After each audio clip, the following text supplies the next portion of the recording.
Hello everyone, তোমরা ভাবছো হঠাৎ করে রসুন খাওয়ার ভিডিও দেখিয়ে ছাদে এসে আবার কেন ভিডিও বানাচ্ছে।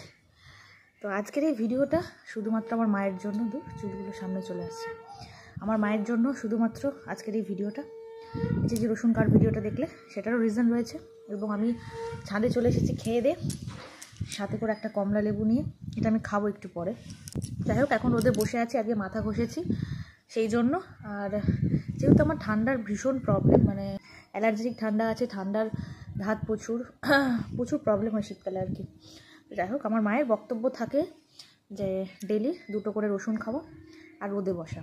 তো যেটার দুটোই মানে যখন বলে একটুখানি ফোন করে একটু মনে হলো, মানে মনে করে করে করতে হয় আর কি, ঠিক আছে। তো আজকে পারফেক্টলি করেছি, সেই জন্য ভাবলাম আমি ভিডিওটা মায়ের জন্য করি আমি। আর আমি যদি সমস্ত কিছু করেও আমার ঠান্ডা লাগে, তাও আমার মায়ের মনে হয় যে আমি সমস্ত কিছুই করি না, রোদেও বসি না, আর হচ্ছে যে রসুনও খায় না, ঠিক আছে। তো এর আগে আমার এরকম মানে আগের সপ্তাহে মাথা ঘষার পরে প্রচুর ঠান্ডা লেগে গেছিলো আমার, প্রচুর, মানে কেসে কেসে বমি করে দিচ্ছিলাম, এরকম অবস্থা ছিল আমার। তো তখন আমি রোদে বসেছিলাম, কিন্তু তাও আমার মা আমাকে প্রচুর বকা দেয়, ঠিক আছে। যাই হোক, আর রসুন খেতে আমি ম্যাক্সিমাম টাইম ভুলেই যাই বলতে গেলে, ঠিক আছে। ওই 1-2 দিন হয়তো খায়, মায়ের কাছে প্রচুর বকা হয় সেটার জন্য। তো আজকে থেকে আমি রেগুলার খাবো, ঠিক আছে, এইটাই। আর এমনি সময় আমি রোদে বসি না, রোদে বসতে ভালোবাসি না, কারণ প্রচণ্ড রোদে ভালো লাগে না। এই দুপুরের পর একটু হালকা হালকা রোদ থাকে বলে, আর যেদিন মাথা ঘষি স্পেশালি সেদিনকে রোদে বসি। আর পিছনেও দেখতে পাচ্ছ মা বসে আছে পিছনে, আর আমি এখানে বসে আছি নিচে।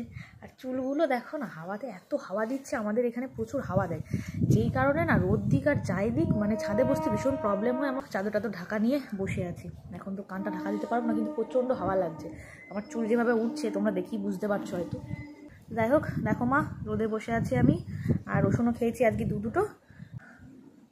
আর মাকে মানে যদিও বা মাঝে মাঝে না খেলেও মাকে বলে দিই না, খেয়েছি মায়ের কাছে বকা খাওয়ার ভয় আর কি। সেটা ওই ভিডিওর মাধ্যমে আজকে মাকে বললাম। আমার হাজব্যান্ড যদিও বা বলে দেয়, ঠিক আছে, আমার হাজব্যান্ড বলে দেয় মাকে খাচ্ছে না, আবার খেলেও আমার হাজব্যান্ড মাকে মিথ্যে কথা বলে, জানে বকা দেবে, ঠিক আছে। আর আমার মা এইসব মানে আমার বোনকে আর আমি দুজনাই মানে রোদে বসতে পছন্দ করি না। তো বাড়ি গেলেও জোর করে করে বসায়, আর এই ফোনে করে করে বলে এই আর কি। তো বারবার হাতটা এদিক ওদিক করছি, তোমরা ভাবছো হয়তো ন্যাকামো করছি, কিন্তু না, চুল প্রচুর উঠছে সেটার কারণে। আর রোদের উল্টো দিকে বসে আছি, তো সেটার জন্য মুখগুলো স্পষ্ট পরিষ্কার হয়ে যাচ্ছে কিনা তাও বুঝতে পারছি না। কার কার মা এমন করে তোমরা জানিও কমেন্ট সেকশানে। আর মাকে বলেছিলাম আমি ভিডিও করব, তুমি দেখো, তো সেটার জন্য ভিডিওটা করা আর কি।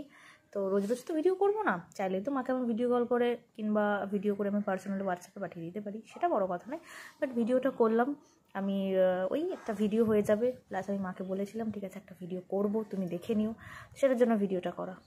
যাই হোক, চুল মোটামুটি নিচে ভাত খেতে খেতে অনেকটাই শুকিয়ে গেছে, যেহেতু অনেকক্ষণ ধরে গামছা দিয়ে করে রেখেছিলাম আর কি।